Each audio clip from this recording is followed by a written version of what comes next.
Vamos falar de um assunto muito sério? Vamos falar sobre como falar de crimes em massa.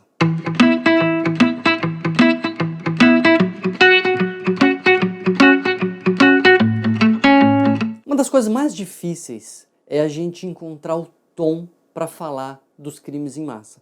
Esses crimes que acontecem, que teve casos recentes aí no Brasil e no mundo, sempre acontece, de pessoas que entram atirando, de pessoas que entram matando e assim por diante. Qual é o dilema? Qual é o problema? O problema é que a gente quer saber a notícia.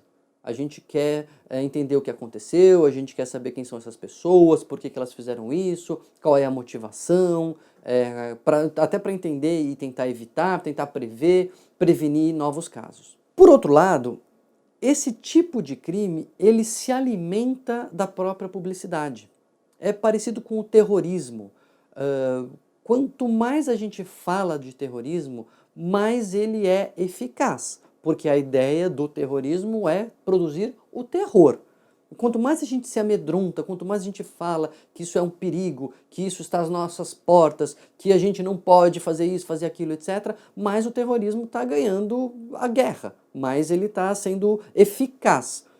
E a gente fica muito mais amedrontado quanto mais notícia a gente vê. Quanto mais a gente ouve falar de bomba que explodiu aqui, de atirador que fez não sei o que lá, mais a gente fica achando que esse é um problema que está em todo lugar, a todo momento. E a gente sabe que não é.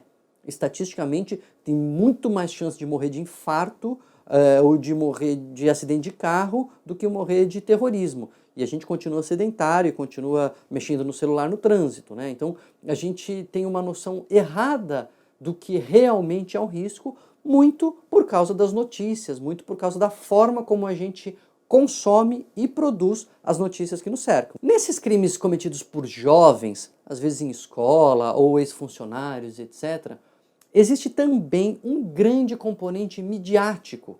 São pessoas que planejam esse tipo de ação como uma saída grandiosa. Então, lógico, uma pessoa que não está bem, é uma pessoa que tem realmente problemas, não estou dizendo que é doente mental, que não é doente mental, mas certamente é alguém com problema, né? Um problema na vida. Pessoa que está tudo bem, que está feliz, que está trabalhando, que gosta do que faz, que tem um bom relacionamento afetivo, família, etc., não se mata e mata os outros. A pessoa faz isso porque ela está em vários níveis mal. Não se sente inserida na sociedade, se sente injustiçada, busca vingança, enfim. Tem dezenas de fatores associados a esse tipo de crime. O problema é que quando a gente começa a especular, começa a dizer esse crime aconteceu por causa disso, então essa situação levou esse sujeito a fazer isso, olha aqui a cara dele, olha aqui como ele agiu e etc. Na verdade, a gente está estimulando que esse tipo de situação volte a acontecer. Porque, como eu estava falando, esse tipo de crime depende dessa publicidade.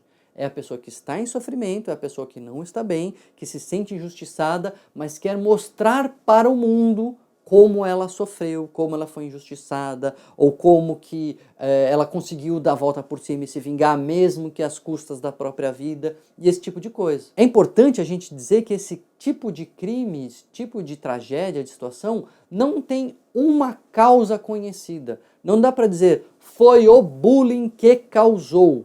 Porque o bullying acontece em muitos lugares, com muitas pessoas, e essas pessoas não têm esse tipo de comportamento. Então o bullying não é a causa, às vezes ele é um fator associado. Como a desestruturação familiar. Foi a desestruturação familiar que causou. Não, tem um monte de família desestruturada e a maioria das pessoas que vem de família desestruturada não faz isso. Às vezes é mais um fator associado. Mesma coisa, acesso a armas. Esse crime não acontece sem acesso a armas, ele é um fator necessário, mas não é um fator suficiente, porque tem muita gente com acesso à arma e a maioria esmagadora das pessoas que têm acesso à arma não comete esse tipo de crime. Então a verdade é que a gente não consegue dizer foi isso. Quando a gente fica especulando na mídia, na televisão, nos jornais, nas redes sociais, que o que causou esse crime foi esse fator, a gente estimula que pessoas com este fator possam também contemplar a ideia de fazer algo trágico. Não é que só por ver um vídeo ali, uma reportagem, a pessoa vai falar assim, nossa, eu estava aqui tudo bem, mas agora que eu vi, me inspirei nesse rapaz e vou fazer igual. Não é isso, claro.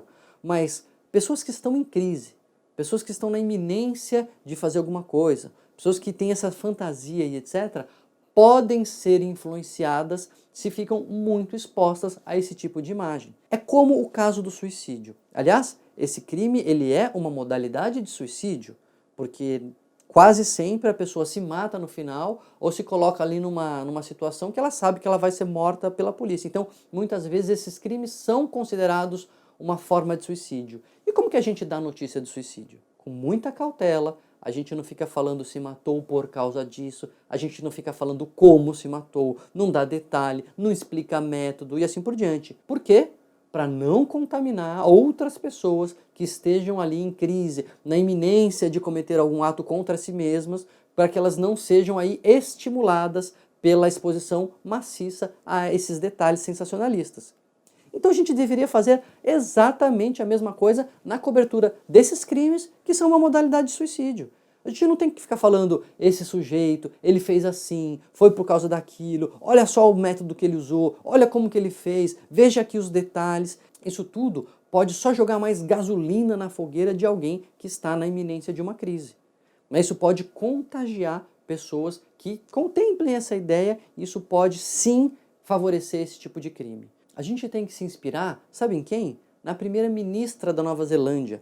Logo depois que teve o crime em Suzano, aqui no Brasil, teve um crime parecido lá, mais ligado ao terrorismo na Nova Zelândia. E sabe o que a primeira-ministra falou?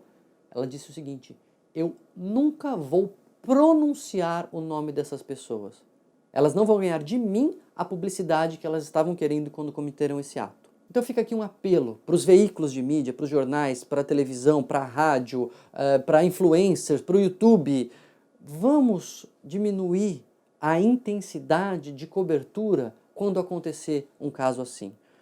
Porque, veja, as pessoas podem ter curiosidade de ver um suicídio, mas a gente não fica mostrando a imagem do sujeito pulando da ponte. Por mais que isso pudesse dar audiência, a gente não faz qualquer coisa pela audiência. Vamos entender que se nós fizermos uma cobertura muito intensa, muito detalhada, dando muita ênfase para essas pessoas, a gente pode estar estimulando novos crimes a acontecerem. Isso a gente não quer, não é verdade? Vamos fazer uma cobertura como a gente faz a cobertura do suicídio? Vamos dar a notícia, vamos falar o que aconteceu, não vamos ficar entrando em motivação, em autores, em métodos, não vamos ficar repetindo e reprisando essas imagens, porque isso não ajuda ninguém, não traz ninguém de volta, aumenta o risco de estresse pós-traumático e é combustível para que novos crimes aconteçam. Por favor, divulgue essa mensagem, mande isso para todo mundo que você puder, porque a gente precisa melhorar a nossa cobertura em casos de crime em massa. Eu sei que a gente ainda tem muito que aprender, essas são algumas reflexões que eu fiz aproximando aí a cobertura que a gente já sabe como fazer de suicídio a esse crime, que no final das contas é uma modalidade de suicídio também, mas vamos pensar junto, vamos refletir, vamos amadurecer como sociedade na cobertura desses crimes, mas vamos abrir mão do sensacionalismo, a gente não tem que fazer qualquer coisa pela audiência.